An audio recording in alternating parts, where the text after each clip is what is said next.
மலச்சிக்கல் நிவாரணத்திற்கு L11 acupuncture புள்ளி எந்த அடிப்படையில் உதவுகின்றது? நாம் உண்ணக்கூடிய உணவுகள் நம்முடைய உடலில் ஜீரணமாகின்றன. ஜீரணம் என்பது நாம் உண்ட உணவுகளிலிருந்து உயிர் சக்திகளையும் கழிவுகளையும் தனித்தனியே பிரித்தெடுக்கக்கூடிய ஒரு உடலியல் இயக்கமாகும். நம்முடைய உடலில் அன்றாடம் உருவாகும் கழிவுகளின் ஒரு முதன்மையான வடிவம்தான் மலமாகும். திடக்கழிவுகள் என்று அதனை நாம் அழைத்து கொள்ளலாம். இந்த திடக்கழிவுகளை உடலை விட்டு நீக்கக்கூடிய பொறுப்பு நம்முடைய பெருங்குடல் என்ற உறுப்பை சார்ந்ததாகும். நம்முடைய பெருங்குடலானது ஈரப்பத சமநிலையுடன், அதாவது ஒரு விதமான வளவளப்பு தன்மையுடன் எப்போதும் இருக்க வேண்டும்.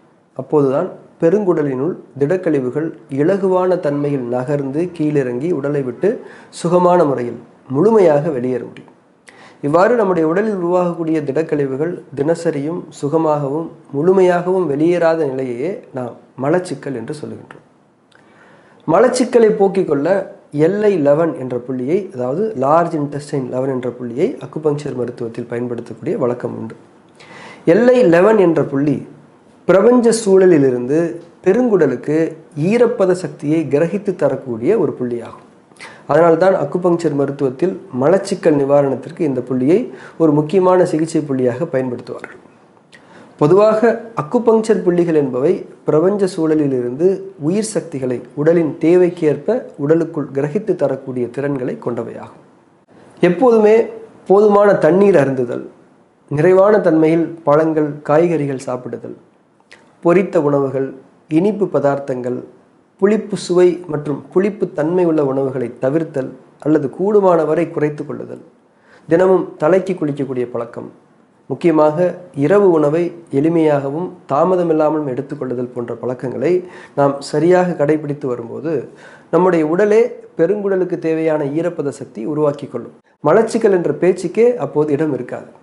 ஆனால் நம்முடைய கவனக்குறைவுகள், அவசரம், அறியாமை போன்றவற்றால் நாம் சரியான வாழ்வியல் பழக்கங்களை கடைபிடிக்க தவறும்போது நம்முடைய உடலுக்குள், குறிப்பிட்டு சொல்ல வேண்டும் என்றால் நம்முடைய பெருங்குடலுக்குள் ஒரு விதமான வறண்ட தன்மை ஏற்பட்டு திடக்கழிவுகளானது லேசான முறையில் நகர்ந்து கீழிறங்கி வெளியேற முடியாமல் போகின்றது. அதாவது மலச்சிக்கல் ஏற்படுகின்றது.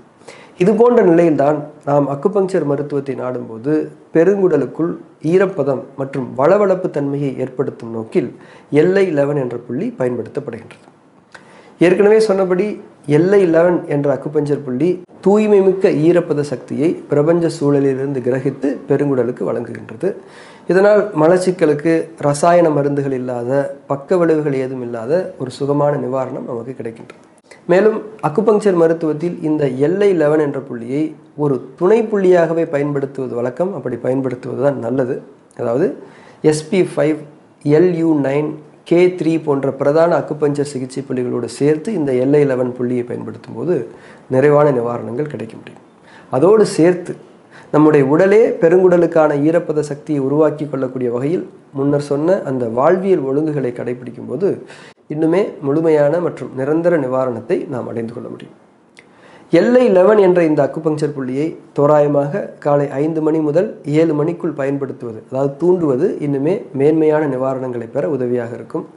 L11 என்ற புள்ளியை நமக்கு நாமே தூண்டிக்கொள்வதற்கான ஒரு எளிய வழிமுறையானது, நம்முடைய ஆள்காட்டி விரலால் அந்த L11 என்ற புள்ளியில் சுமாராக ஒரு 30 முதல் 40 வினாடிகள் வரை லேசான அழுத்தம் கொடுக்கலாம். வாரத்தில் ஓரிரு முறைகள் இந்த புள்ளியை நாம் தூண்டலாம். வலது கையிலோ அல்லது இடது கையிலோ தூண்டிக்கொள்ளலாம்.